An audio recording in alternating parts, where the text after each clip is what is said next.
नमो तस्स भगवतो अरहतो सम्बुद्धस्स धम्मसंगानि मातिका। आज एक बार फिर विश्व कई अस्थिरताओं और आशंकाओं से घिरा है।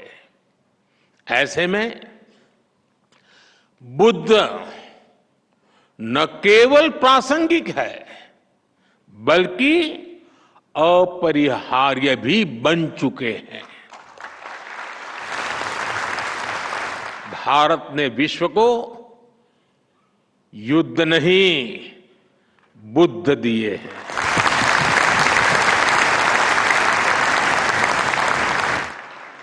और आज मैं बड़े विश्वास से कहता हूं, पूरे विश्व को युद्ध में नहीं बुद्ध में ही समाधान मिलेंगे। ये है प्रधानमंत्री नरेंद्र मोदी के शब्द, जो दिल्ली के विज्ञान भवन में अंतर्राष्ट्रीय अभिधम्म दिवस और पाली को शास्त्रीय भाषा का दर्जा देने के कैबिनेट के फैसले का जश्न मनाने के लिए आयोजित कार्यक्रम को संबोधित कर रहे थे।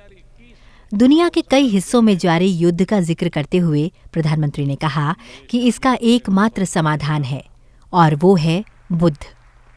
भगवान बुद्ध की शिक्षाएं न केवल प्रासंगिक हैं बल्कि आवश्यक भी हैं।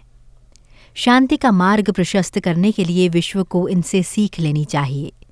बौद्ध भिक्षुओं को संबोधित करते हुए प्रधानमंत्री ने भगवान बुद्ध से अपने जुड़ाव पर बातचीत की। साथ ही उन्होंने सरकार के पाली भाषा को शास्त्रीय भाषा का दर्जा देने और भारत के अपनी संस्कृति और सभ्यता को नए सिरे से पेश करने की बात कही। प्रधानमंत्री ने कहा कि करुणा और सद्भावना से ही हम दुनिया को और बेहतर बना सकते हैं। पिछले 10 वर्षों में भारत के ऐतिहासिक बौद्ध तीर्थस्थानों से लेकर दुनिया के अलग अलग देशों तक नेपाल में भगवान बुद्ध की जन्मस्थली के दर्शन, मंगोलिया में उनकी प्रतिमा के अनावरण से लेकर श्रीलंका में वैशाख समारोह तक मुझे कितने ही पवित्र आयोजनों में शामिल होने का अवसर मिला है। मैं मानता हूं, संघ और साधकों का ये संग, ये भगवान बुद्ध की कृपा का ही परिणाम है। प्रधानमंत्री ने कहा कि पाली भाषा को शास्त्रीय भाषा का दर्जा भगवान बुद्ध की महान विरासत का सम्मान है। उन्होंने कहा कि भाषा केवल संवाद का माध्यम भर नहीं होती। पाली भाषा को क्लासिकल लैंग्वेज का ये दर्जा, शास्त्रीय भाषा का ये दर्जा, पाली भाषा का ये सम्मान भगवान बुद्ध की महान विरासत का सम्मान है। आप सभी जानते हैं, अभिधम्म धम्म के निहित है। धम्म को, उसके मूल भाव को समझने के लिए पाली भाषा का ज्ञान आवश्यक है। धम्म यानी बुद्ध के संदेश, बुद्ध के सिद्धांत। धम्म यानी मानव के अस्तित्व से जुड़े सवालों का समाधान। धम्म यानी मानव मात्र के लिए शांति का मार्ग। धम्म यानी बुद्ध की सर्वकालिक शिक्षाएं, और धम्म यानी समूची मानवता के कल्याण का अटल आश्वासन। पूरा विश्व भगवान बुद्ध के धम्म से प्रकाश लेता रहा है, लेकिन साथियों, दुर्भाग्य से पाली जैसी प्राचीन भाषा, जिसमें भगवान बुद्ध की मूल वाणी है, वो आज सामान्य प्रयोग में नहीं है। भाषा केवल संवाद का माध्यम भर नहीं होती। भाषा सभ्यता और संस्कृति की आत्मा होती है। प्रधानमंत्री नरेंद्र मोदी ने कहा कि आज देश हीन भावना से मुक्त होकर स्वाभिमान से आत्मगौरव के साथ आगे बढ़ रहा है। हमने पाली भाषा को सही स्थान मिलने में 7 दशक ऐसे ही नहीं लगे, लेकिन साथियों, देश अब उस हीन भावना से मुक्त होकर आत्मसम्मान, आत्मविश्वास, आत्मगौरव के साथ आगे बढ़ रहा है। देश इसी बदौलत बड़े फैसले कर रहा है। इसलिए आज एक और पाली भाषा को शास्त्रीय भाषा, क्लासिकल लैंग्वेज का दर्जा मिलता है, तो साथ ही यही सम्मान मराठी भाषा को भी मिलता है।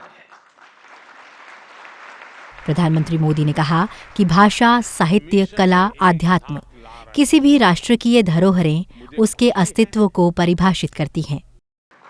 भारत की ये भाषाएं ही हमारी विविधता को पोषित करती है। अतीत में हमारी हर भाषा ने राष्ट्र निर्माण में अहम भूमिका निभाई है। आज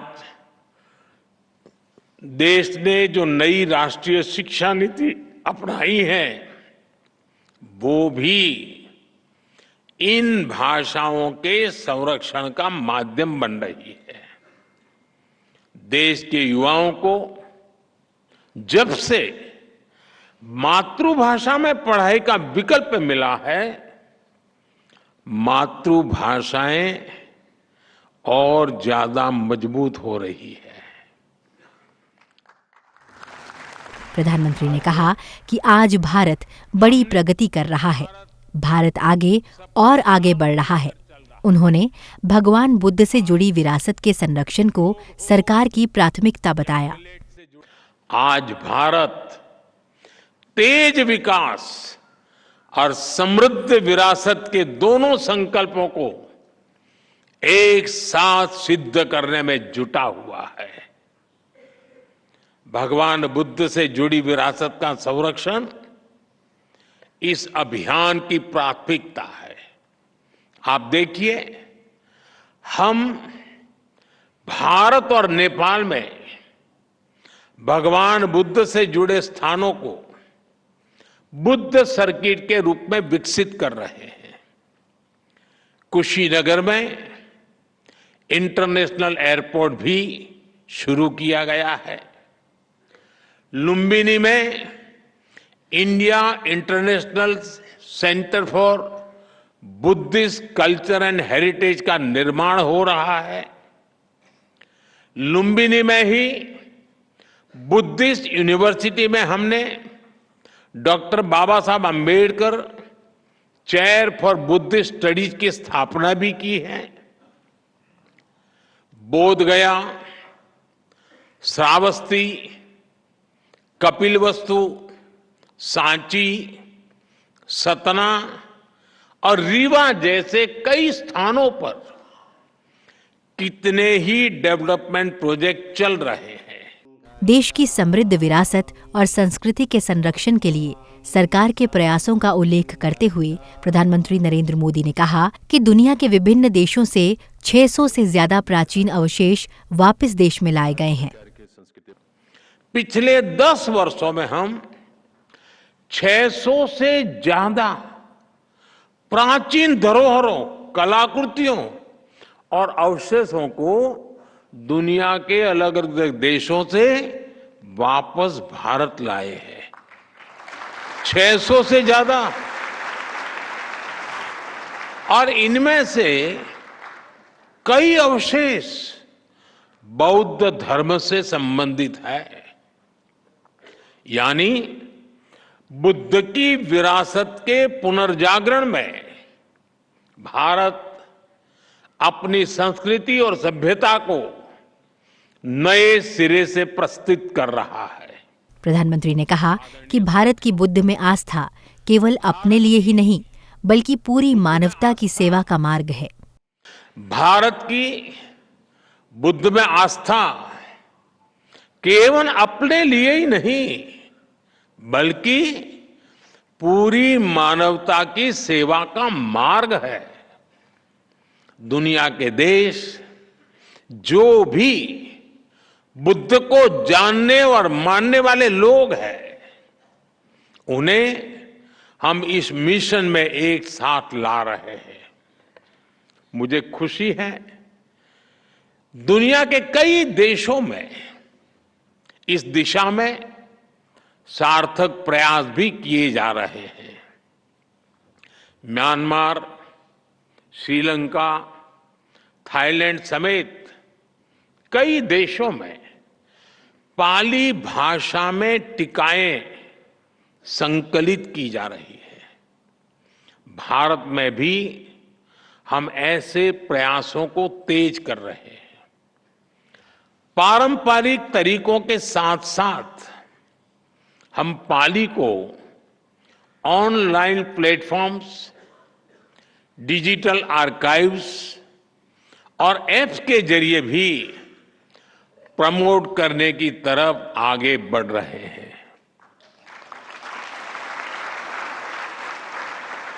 प्रधानमंत्री नरेंद्र मोदी ने कहा कि बुद्ध बोध भी हैं और बुद्ध शोध भी हैं। बुद्ध बोध भी है और बुद्ध शोध भी है। इसलिए हम भगवान बुद्ध को जानने के लिए आंतरिक और एकेडमिक दोनों तरह की रिसर्च पर जोर दे रहे हैं।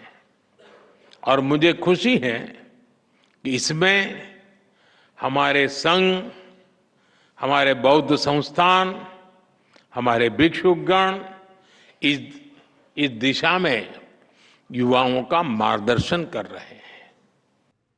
पाली भाषा के शास्त्रीय भाषा बनने के पल को प्रधानमंत्री ने गर्व का क्षण बताया। उन्होंने कहा कि गौरव के साथ साथ उस भाषा के संरक्षण, संवर्धन के लिए हम सबकी एक सामूहिक जिम्मेदारी भी बनती है। उस संकल्प को हम लें, उसे पूरा करने का प्रयास करें। प्रधानमंत्री ने कहा कि सरकार के कितने ही निर्णय बुद्ध, धम्म और संघ से प्रेरित रहे हैं। आज दुनिया में जहां भी संकट की स्थिति होती है, वहां भारत फर्स्ट रिस्पॉन्डर के रूप में मौजूद रहता है। नमो तस्सा भगवतो अरहतो सम्बुद्धस्सा धम्म संगानि मातिका बुद्धं शरणं गच्छामि। इससे पहले दिल्ली में अंतर्राष्ट्रीय अभिधम्म दिवस कार्यक्रम को संबोधित करते हुए पर्यटन मंत्री गजेंद्र सिंह शेखावत ने कहा कि पाली को शास्त्रीय भाषा का दर्जा देना प्रधानमंत्री नरेंद्र मोदी का व्यक्तिगत प्रयास था। यह कदम भारतीय संस्कृति को बढ़ावा देने के साथ साथ बुद्ध धम्म पर आधारित गहन शोध को भी प्रोत्साहन देगा। ये कदम भारतीय संस्कृति को बढ़ावा देने के साथ साथ में बुद्ध धम्म पर आधारित गहन शोध को भी प्रोत्साहन देगा और विशेषकर पाली के प्राचीन साहित्य को विश्व के पटल पर लाने में सहयोगी होगा। बुद्ध ने अपने उपदेश पाली भाषा में दिए थे। भगवान बुद्ध के परिनिर्वाण के बाद उनके वचनों को संरक्षित और संकल्पित करने का प्रयास किया गया, जिसे त्रिपिटक या 3 पिटकों के नाम से जाना जाता है। इनमें विनय पिटक, सुत्त पिटक और अभिधम्म पिटक शामिल हैं। अभिधम्म पिटक मानसिक और नैतिक शिक्षाओं का वैज्ञानिक और सुस्पष्ट विवरण प्रस्तुत करता है। समय के साथ बुद्ध की शिक्षाओं के अर्थ और सार में भी परिवर्तन हुए हैं। पाली भाषा के ज्ञान से प्रारंभिक बौद्ध शिक्षाओं और बदलावों के तुलनात्मक अध्ययन की क्षमता भी निश्चित रूप से विकसित होने वाली है। पर्यटन मंत्री ने कहा कि वर्तमान समय में दुनिया युद्ध समेत कई चुनौतियों से जूझ रही है। ऐसे में भगवान बुद्ध की शिक्षा और भी अहम हो जाती है। वर्तमान समय संघर्षों, आर्थिक अभावों, जलवायु से जुड़ी आपदाओं और अनेक चुनौतियों से घिरा हुआ है, जिसका सामना हम सभी को अपने दिन प्रतिदिन के जीवन में करना होता है। ऐसे में यह अत्यंत आवश्यक हो गया है कि संसार बुद्ध के उपदेशों को और अधिक गहराई से समझें और अपने जीवन में उसे उतारने का प्रयास करें। मुझे पूरा विश्वास है कि पाली भाषा की समृद्धता हमारे जीवन को बुद्ध के उपदेशों से प्रकाशित करेगी और विश्व में शांति और संतुलन को और अधिक सुनिश्चित करेगी। संसदीय और अल्पसंख्यक कार्य मंत्री किरेन रिजिजू भी इस अवसर पर उपस्थित रहे।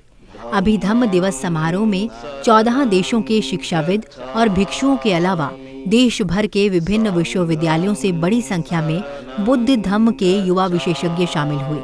अभिधम्म दिवस अभिधम्म की शिक्षा देने के बाद भगवान बुद्ध के दिव्य लोक से अवतरण की याद में मनाया जाता है। ये दिवस दुनिया में बौद्ध धर्म की विरासत को संरक्षित करने और बढ़ावा देने के लिए मनाया जाता है। मान्यता है कि इस दिन ही भगवान बुद्ध स्वर्ग से धरती पर आए थे। बुद्धं शरणं गच्छामि। नमो तस्सा भगवतो अरहतो सम्मा सम्बुद्धस्सा धम्म संगानि मातिका। बुद्धं शरणं गच्छामि। धम्मं शरणं। पाली भारत की सबसे प्राचीन ज्ञात भाषाओं में एक है, जिसे भारत की सबसे प्राचीन ज्ञात लिपि ब्राह्मी लिपि में लिखा जाता था। पाली भाषा दीर्घकाल तक राज्य भाषा के रूप में भी गौरवान्वित रही है। पाली को आमतौर पर एक प्राचीन भाषा के रूप में मान्यता प्राप्त है। प्रारंभिक युग से कोई भी अभिलेखीय या पांडुलिपि साक्ष्य नहीं बचा है। खोजे गए पाली के सबसे पुराने नमूने 5वीं से 8वीं शताब्दी के शिलालेख हैं, जो मुख्य भूमि दक्षिण पूर्व एशिया, विशेष रूप से मध्य सियाम और निचले बर्मा में स्थित है। भगवान बुद्ध ने पाली भाषा में ही उपदेश दिए हैं। अशोक के समय में इसकी बहुत उन्नति हुई। उस समय इसका प्रचार भी विभिन्न बाह्य देशों में हुआ। अशोक के समय सभी लेख पाली भाषा में ही लिखे गए थे। यह कई देशों जैसे श्रीलंका, बर्मा आदि देशों की धर्म भाषा के रूप में सम्मानित हुई। इसका प्रमाण सम्राट अशोक के शिलालेखों और स्तंभों से प्राप्त होता है।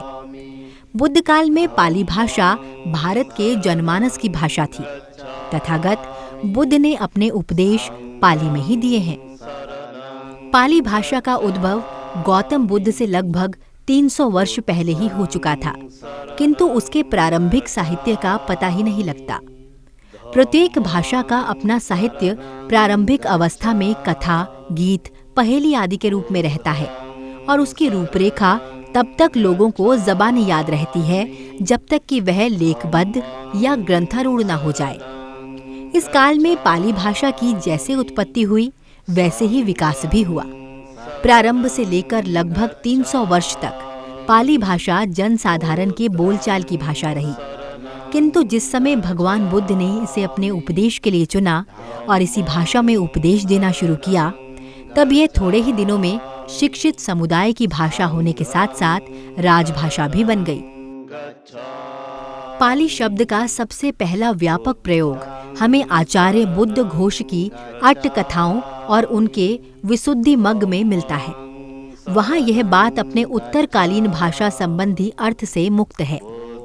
आचार्य बुद्ध घोष ने 2 अर्थों में इसका प्रयोग किया है। पाली भाषा की जड़ें प्राचीन भारत में बौद्ध और जैन परंपराओं से जुड़ी हैं। भगवान बुद्ध ने अपने उपदेश पाली में दिए, जिससे यह भाषा बौद्ध धर्म के प्रचार प्रसार का अहम माध्यम बन गई। बौद्ध ग्रंथों, विशेषकर त्रिपिटक को पाली भाषा में संरक्षित किया गया, जो बुद्ध के उपदेशों और धार्मिक सिद्धांतों का संग्रह है। पाली का सबसे पहला उल्लेख बुद्ध घोष की टीकाओं में मिलता है, जबकि इसकी उत्पत्ति के संदर्भ में कई विद्वानों के अलग अलग मत हैं। कुछ इसे मगधी भाषा से जुड़ा मानते हैं, जबकि अन्य इसे आम जन की भाषा बताते हैं। पाली का अध्ययन प्राचीन भारत के इतिहास, संस्कृति और धार्मिक परंपराओं को समझने के लिए अत्यंत महत्वपूर्ण है। बौद्ध धर्म के साथ पाली का प्रचार भारत से बाहर भी हुआ और आज यह भाषा श्रीलंका, म्यांमार, थाईलैंड, चीन, जापान, तिब्बत और अन्य बौद्ध बहुल देशों में व्यापक रूप से पढ़ाई जाती है। पाली भाषा की महत्ता उसके समृद्ध साहित्यिक योगदान और प्राचीन भारतीय ज्ञान को संरक्षित करने में निहित है। पाली भाषा में रचित साहित्य बौद्ध धर्म की धार्मिक धरोहर को संरक्षित करने में महत्वपूर्ण भूमिका निभाता है। पाली का सबसे महत्वपूर्ण ग्रंथ त्रिपिटक है, जो 3 खंडों में विभाजित है। पहला खंड विनय पिटक भिक्षुओं के लिए धार्मिक नियमों और नैतिक आचरण को तय करता है। दूसरा खंड सुत्त पिटक भगवान बुद्ध के उपदेशों का संग्रह है, जबकि तीसरा खंड अभिधम्म पिटक मन और ज्ञान के गहन विश्लेषण से संबंधित है। पाली साहित्य में जातक कथाएं भी शामिल हैं, जो भगवान बुद्ध के पूर्व जन्मों की कहानियों को प्रस्तुत करती है। ये कहानियां भारतीय सांस्कृतिक धरोहर का हिस्सा हैं और उनमें नैतिकता, धर्म और समाज के मूलभूत सिद्धांतों को वर्णित किया गया है। पाली भाषा के माध्यम से बौद्ध धर्म की शिक्षाएं जन जन तक पहुंची और इससे जुड़ा साहित्य भारत के प्राचीन धार्मिक और दार्शनिक विचारों को आज भी संजोए हुए है। पाली भाषा संपूर्ण मध्य देश की साहित्यिक भाषा थी। उस पर कोसल, मगध, काशी, पांचाल, करु, वत्स, सुरसेन, शाक्य, कोल्य, मल्ल, वज्जी, विदेह, अंग आदि जनपदों और गणों की प्रादेशिक बोलियों का प्रभाव था। अतः हम कह सकते हैं कि पाली भाषा मध्य देश की भाषा थी और मध्य देश ही उसका उद्गम स्थान था। वैसे भी भाषा किसी खास नगर या देश की वस्तु नहीं होती, वह तो समुदाय, जन एवं देश से अपना संबंध रखती है। पाली को शास्त्रीय भाषा का दर्जा मिलने से इस प्राचीन भाषा के पुनरुत्थान के प्रयासों को नई दिशा मिलेगी। यह पाली के समृद्ध साहित्यिक योगदान को संरक्षित करने और इसके अध्ययन को बढ़ावा देने की दिशा में महत्वपूर्ण साबित होगी। इसके तहत सरकार विभिन्न योजनाओं को लागू कर इस भाषा के शोध, अध्ययन और प्रचार को प्रोत्साहित करेगी। इसके माध्यम से पाली भाषा के महत्व को न केवल राष्ट्रीय बल्कि अंतर्राष्ट्रीय स्तर पर भी पुनर्स्थापित किया जाएगा। संघं शरणं गच्छामि। नमो तस्स भगवतो अरहतो सम्मा सम्बुद्धस्स धम्मसंगानि मातिका। संसद टीवी के और भी प्रोग्राम्स देखने के लिए सब्सक्राइब करें हमारा YouTube चैनल और हाँ, इन्हें लाइक और शेयर करना ना भूलें।